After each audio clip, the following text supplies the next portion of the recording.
Hi class, and welcome to this video which is part of the Year 12 Business Management suite of videos. We are doing Unit 3 Outcome 2, which is Human Resource Management or Managing Employees. And we're looking at the 6th key knowledge point, which is all about performance management strategies. What do I hope that you get out of this video?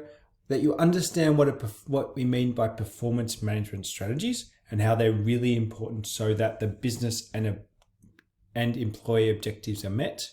And we're going to look at 4 strategies: management by objectives, appraisals, self-evaluation, and employee observations. And I hope by the end of this that you understand the characteristics of these, so what essentially this strategy is, and of course the advantages and disadvantages, which we'll do at the very end. So what do we mean by performance management? The technical definition, and we're going to do that first before, and then we'll break it down, is we are referring to the processes within a business where we set expectations and the performance measures and provide feedback to help ensure that the performance of our employees aligns with the business objectives. Now, I've talked about this before, but I'm going to break it down in what I think is a simpler way. We have business objectives. This is what the business is setting out to achieve: improve profit, increase market share, reduce staff turnover, whatever it is. And these are determined in the acknowledgement that our employees are going to help us achieve this. Now, because of this, we need to ensure that our employees have employee objectives, and these need to align. And what we've been learning is that we understand that we need to ensure that our employees are motivated. If there's a knowledge gap or a skill gap, they need training. And then we've said essentially that then we will achieve business objectives. Now that isn't really true. It's not that it's not true, but there is one final step. We always need to be monitoring our employees and giving them feedback, monitoring their performance, setting expectations, and helping them with training or weaknesses, or if needed. And this is what we mean by performance management: monitoring our employees for their performance and whether they are achieving their employee objectives and making sure that they still align with our business objectives. Now, effective performance management means we can make decisions. These might relate to remuneration, so wages, promotions, or who's going to be promoted, transfers, maybe who needs to be disciplined, who doesn't need to be disciplined but needs more training, who gets rewarded via bonuses, and maybe who needs to be terminated. So that's why it's so important. And our strategies are 4: management by objectives, appraisals, self-evaluation, and employee observation. So these are the 4 that we're going to go through. What do we mean by management by objectives? It's a recognition that we can't performance management every task. That is too time consuming and costly. So we manage by giving our employees objectives. So management by objectives is the process by which management and employees agree on a set of goals for each employee and make sure that each individual goal contributes to their business objective. So a good example is this one here. We might have a business objective to achieve 10% increase in profit. And we might recognize as a business to do this in our operations, we need to make 10% more product. Logically, we need to be able to sell 10% more to maybe increase our 10% profit. Relatively simplistic, but there's logic. So then we need to go into our operations department and go, what are our employee objectives? And it needs to be specific, challenging but not overwhelming, and clear and concise. So we might give them the objective of 10% productivity rate increase over 6 months. And each individual might be said, you need to increase your specific speed or efficiency and effectiveness at your production line. So we're managing by objectives. We're not going to be watching each employee every second on this production line, but we've given them some objectives which will ensure hopefully we're on our way to achieving our objectives. So we want to start to think of it as a process.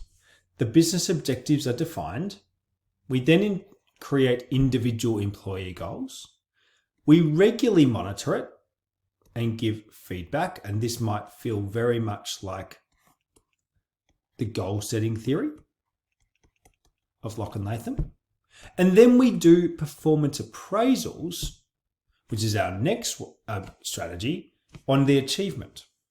So now we move to performance appraisals. This is where we do a formal assessment.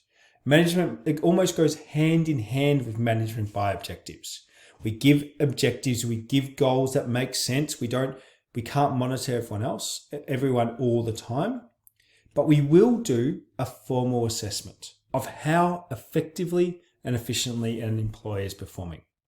And we're going to do this often by looking at how well they've gone against their objectives or goals. And that's why it's linked to management by objectives.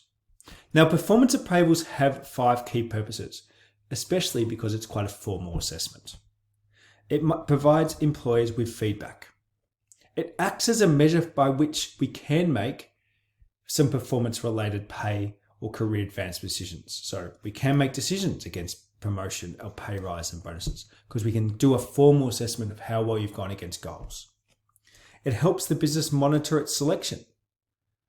It might identify training and development needs if we haven't necessarily met our objectives, but motivation was high. Maybe there's a skill or knowledge gap. And it allows us to come up with good future performance goals for our next round of management by objectives.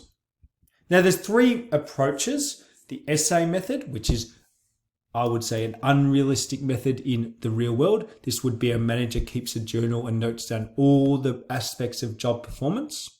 That's not really possible. That's too time consuming.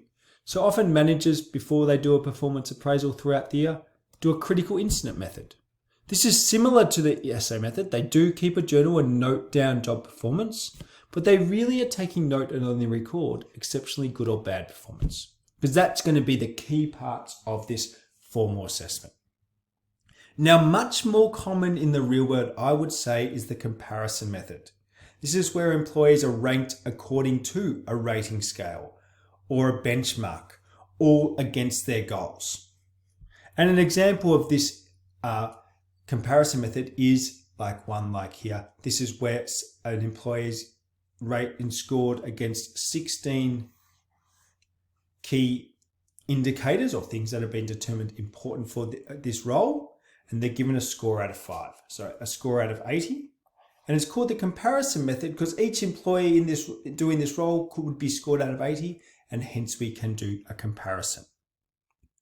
Now, this is important, but who ultimately probably knows the most about how well they've gone in a year in terms of their performance? The employer themselves. And this is why employee self-evaluation can be such a valuable tool. This is where the employee themselves assesses their performance before comparing this with their manager. And in my class at Mill Park, I showed them where I did a self-evaluation when I was a banker in corporate banking. And prior to doing a formal discussion with my manager, each time I would always have to do an evaluation against the same goals.